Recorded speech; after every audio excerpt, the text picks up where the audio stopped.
Bonjour à tous et bienvenue sur boursicoté.com pour cette nouvelle analyse technique Forex, matières premières et crypto-monnaie. Un petit retour donc après des problèmes techniques qui m'ont empêché de réaliser ces vidéos. On est sur la voie d'une récupération, donc pour l'instant normalement ça devrait revenir et demain je pourrais vous proposer aussi l'analyse des indices que beaucoup m'ont réclamé. Donc pour aujourd'hui, donc concernant le Forex, sur cette paire de devises euro-dollar, on rebondit ici sur une zone des 1.0730, zone qui a été franchie ici sur cette phase.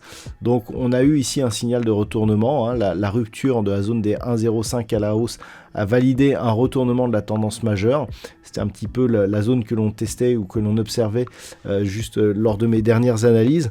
On est venu tester ici un double contact sur une zone proche des 1.0950 avant de revenir ici sur cette moyenne mobile 20 exponentielle.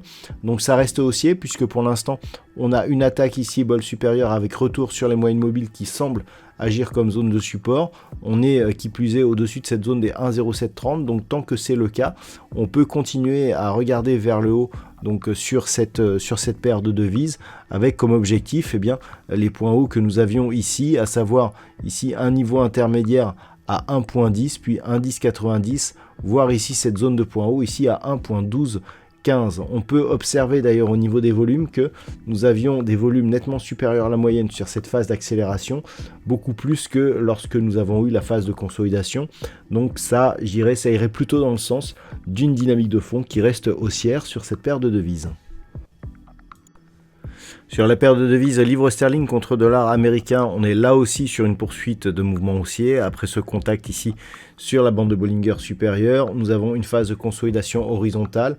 On vient ici tester la zone des 1.2870, zone qui avait déjà été testée ici sur cette phase, mais qui coïncide actuellement avec la moyenne mobile 20 exponentielle.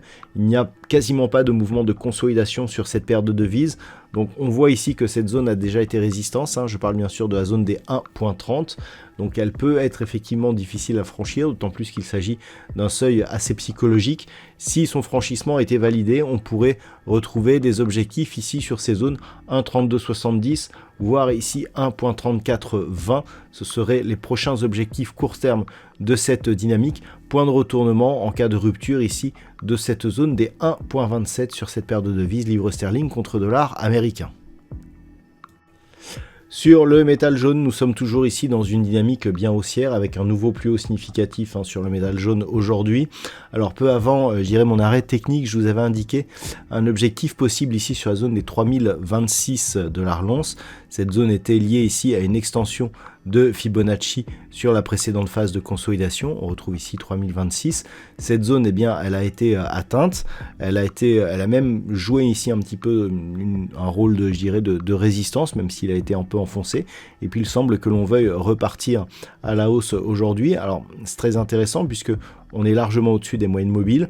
Donc au niveau de la dynamique, on est sur quelque chose d'assez puissant. On a des divergences baissières qui apparaissent ici sur le RSI. Donc il va falloir éventuellement observer des signes d'un affaiblissement, d'autant plus que les volumes ne sont pas sur une dynamique, je dirais, qui incite à une poursuite de ce mouvement haussier. Donc pour l'instant, on n'observe rien, donc c'est juste des indications techniques. Tant que l'on continue à marquer des plus hauts significatifs, eh bien, on continue donc à alimenter cette dynamique haussière. Les moyennes mobiles sont plutôt bien positionnées et donc il semblerait que l'on soit sur de prochains records sur le métal jaune. Sur le WTI, eh bien, nous sommes bien sur semble-t-il, un retournement de tendance. Nous étions ici sur une phase de baisse. On est venu chercher un objectif ici sur 65,50 $ le baril. C'était un niveau qui était déjà identifié. Ensuite, la moyenne mobile 20 exponentielle ici a plutôt agi comme zone de résistance. Donc, on était toujours dans cette dynamique baissière avec une ancienne zone de support ici, eh bien, qui s'était transformée en résistance. Et puis, eh ben, on a en début de semaine validé la rupture de cette zone ici des 68,30 $ le baril et on s'est acheminé ici vers la zone des 70,36 $ le baril, zone ici qui était support sur cette zone d'évolution. On a hésité aujourd'hui, mais il semblerait que l'on puisse revenir ici et casser cette zone pour confirmer totalement la dynamique de retournement. Pour l'instant, on a neutralisé, mais on n'a pas confirmé un retournement à la hausse. On voit que cette zone ici a souvent été résistance, elle a été aussi souvent support, donc la rupture de ce niveau serait un signal très fort pour valider le retournement de la tendance court terme sur le WTI. Et enfin, sur le Bitcoin, nous sommes toujours ici dans une phase d'attente. Donc on est venu à plusieurs reprises toucher la zone ici des 77 800 $ pour un Bitcoin. C'était un objectif qui était là aussi clairement identifié. On l'avait quasiment atteint ici sur cette phase avant de connaître ici un rebond. Le rebond n'a fait que valider une dynamique plutôt baissière, puisqu'on voit ici que la moyenne mobile 20 exponentielle sur cette unité de temps daily, eh bien, elle agit comme une résistance. On a validé ici le contact sur la zone des 77 800, puis s'en est suivi une phase ici de stabilisation.